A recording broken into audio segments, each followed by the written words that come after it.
I am awake again. Day 6. Is today a good day to die?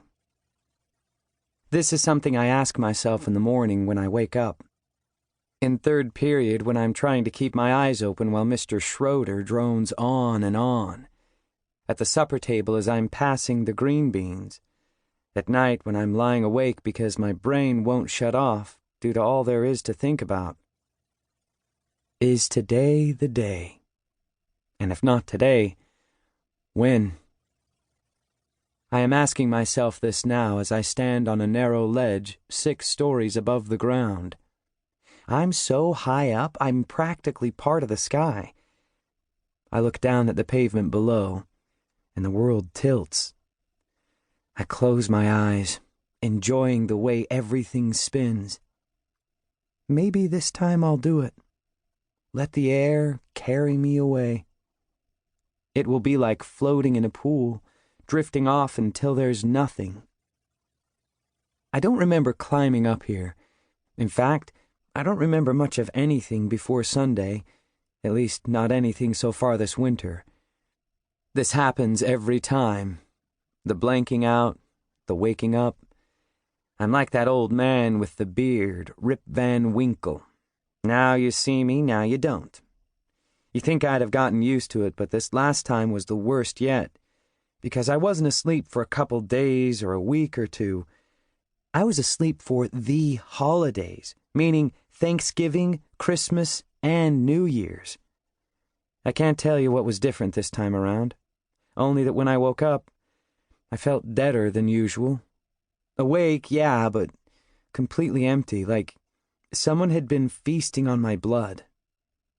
This is day 6 of being awake again, and my first week back at school since November 14th. I open my eyes, and the ground is still there, hard and permanent. I am in the bell tower of the high school, standing on a ledge about 4 inches wide. The tower is pretty small, with only a few feet of concrete floor space on all sides of the bell itself, and then this low stone railing which I've climbed over to get here. Every now and then I knock one of my legs against it to remind myself it's there. My arms are outstretched, as if I'm conducting a sermon, and this entire not very big, dull town is my congregation. "Ladies and gentlemen," I shout, "I would like to welcome you to my death."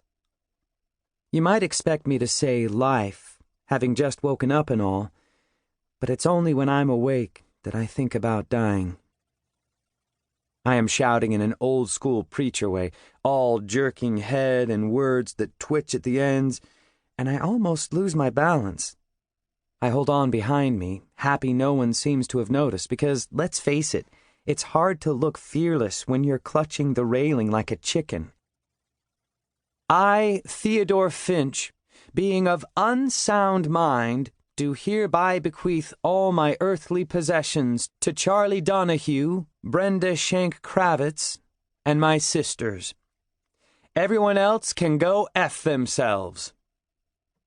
In my house, my mom taught us early to spell that word if we must use it, or better yet, not spell it, and, sadly, this has stuck.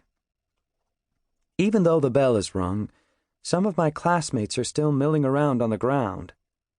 It's the first week of the 2nd semester of senior year, and already they're acting as if they're almost done and out of here. One of them looks up in my direction, as if he heard me, but the others don't, either because they haven't spotted me, or because they know I'm there and, oh well, it's just Theodore Freak. Then his head turns away from me, and he points at the sky. At first, I think he's pointing at me, but it's at that moment I see her, the girl. She stands a few feet away on the other side of the tower, also out on the ledge, dark blonde hair waving in the breeze, the hem of her skirt blowing up like a parachute. Even though it's January in Indiana, she is shoeless in tights, a pair of boots in her hand, and staring either at her feet or at the ground. It's hard to tell. She seems frozen in place. In my regular non-preacher voice, I say, as calmly as possible, "Take it from me, the worst thing you can do is look down." Very slowly, she turns her head toward me, and I know this girl, or at least I've seen her in the hallways. I can't resist. "Come here often? Because this is kind of my spot, and I don't remember seeing you here before."